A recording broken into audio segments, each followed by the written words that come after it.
Greetings, I am Prabhu Shankar, PhD candidate in Mechanical Engineering at Clemson University. The topic of this presentation is a systematic method to develop design verification plan. This is a verification strategy designed for senior design projects.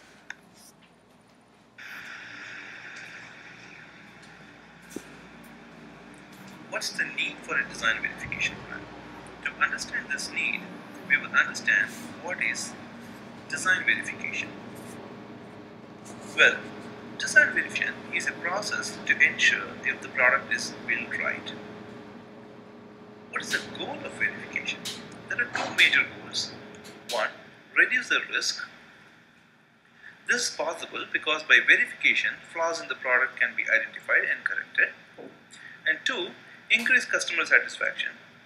If the flaws are identified early and corrected, then when the customer uses the product, they will not be subjected to any irritations, and therefore we say customer satisfaction can be increased, which is very important, right?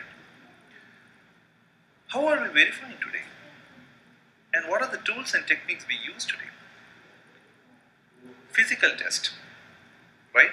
Such as tensile testing, 3-point bending test, and the increased use of simulation. We use a lot of abacus and ANSYS analysis to determine the stresses and strains in the product. And third, analytical techniques. We use a lot of mathematical calculations such as identifying the deflection in beam using the standard beam deflection equations.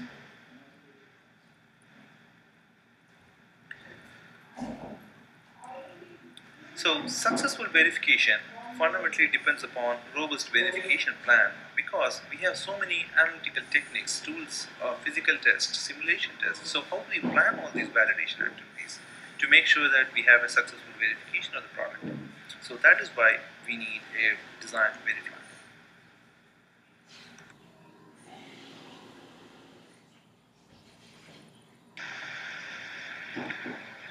In this slide, we will see what are the important elements required in a design verification plan, that is DVP.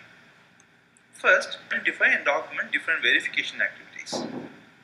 Like what are the different tests, who is going to do it, when are they going to do it, and what is the acceptance criteria, and all those details. Second, prioritize this test.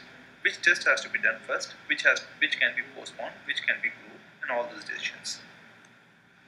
Third, we have to plan for test equipments and facilities. This is very essential, right? Just planning is not sufficient. We also need to plan for what are the equipments needed to achieve this test. And fourth, track the progress of the test. This is also equally important.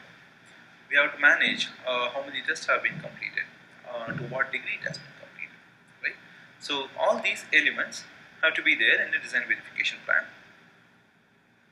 The method which we are presenting here today will fundamentally help you to address these important elements.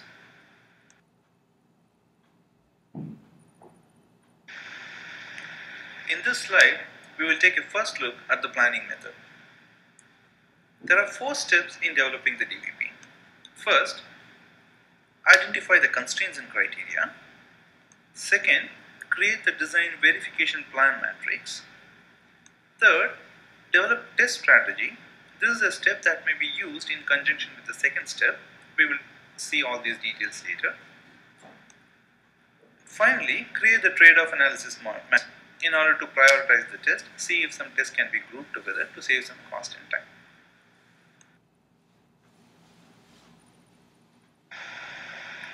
The information flow in the planning method is presented in this slide.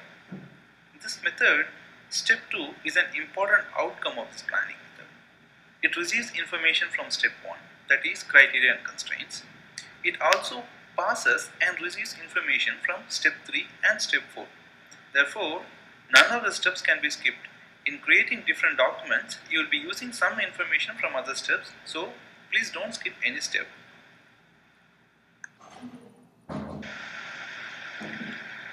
Let's take a detailed look in each of these steps. First, identify constraints and criteria. Start developing this method immediately after you have the completed list of constraints and criteria that is signed off by the advisor or you have an agreement with the customer. Identify your constraints and criteria with an identification number as you can see in the table, there is a constraint ID and criteria ID. ID refers to identification number. Preferably a continuous numbering system. What I mean by is you need not break between the constraint IDs and criteria IDs. So just have a continuous numbering system. In the right hand side column of the table, description of the constraints are listed. We will use all these information in the subsequent tables. Now after identifying the constraints and criteria, now the second step is to create the design verification plan matrix. The DVP matrix consists of a series of columns which have to be filled by the design team. The first two columns, constraints and criteria identification number, constraints and criteria, are filled from the step 1. This is which we did in the earlier step.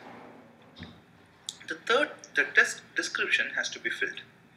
For this, the team has to identify or develop a test to verify the constraints. You may consult with your advisors in developing these tests. In the next column, the verification method is indicated. There are 4 different methods. Test, such as 3-point bending test, tensile test, and analysis. A stands for analysis, such as mathematical modeling, abacus, and for determining stresses and strains. And I stands for inspection, such as measuring the components, visual inspection for any defects. And finally, D indicates demonstration. When the users use the product in actual use environment, it is called as demonstration. Depending upon the type of test you identify, the verification methods can be further identified. In the 5th column, you identify what is the test measure. That is, how are you going to measure the test? Are you going to measure it by mass, volume, velocity, time, energy, distance, length, or any other physical quantities? If you are not going to quantify it, then you have to come up with a subjective measure, whether it is good, bad, and how are you going to say it's good and bad. In the 6th column, identify with what outcome of the test will you determine this has passed or failed. That is the acceptance criteria. In case if you don't have an acceptance criteria, we will see in the next step how we can develop an acceptance criteria.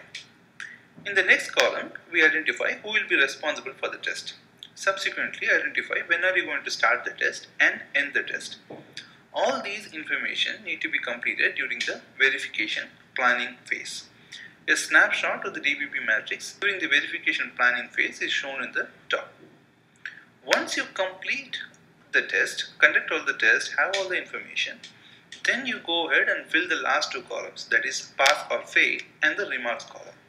You can include in the remarks column why you are accepting the test even though it doesn't meet acceptance criteria, or if you are neglecting the test, then you can write down the reason and the rationale behind it, why you are neglecting the test, what are the reasons for it.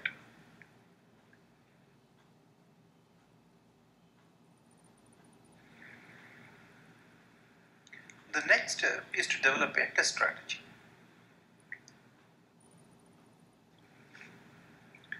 The template for documenting the test strategy to establish acceptance criteria is pedal. In case of redesign projects, you may not have an acceptance criteria for the new design. Hence, conduct tests on the existing setup to determine what is the existing level of performance. Then, identify what should be the level of performance for the new design. It can be either at par with the existing design or better. If you have decided to make it better, qualify the improvement and document it. In this example, tests were conducted in a CNC machine weigh cover. Existing design had some chips pass through the cutter. Since the team did not have any reference to set an acceptance criteria, they did a test in the existing design to measure the percentage of particles that get past the gutter. And then they came up with an improved performance criteria for the new design. That is, 10% less particles should get past the gutter. Once this information is identified, it is fed back to the DVP matrix. In case of completely new designs where no reference designs are available, the team has to develop an acceptance criteria on their own and discuss with their advisors on its appropriateness.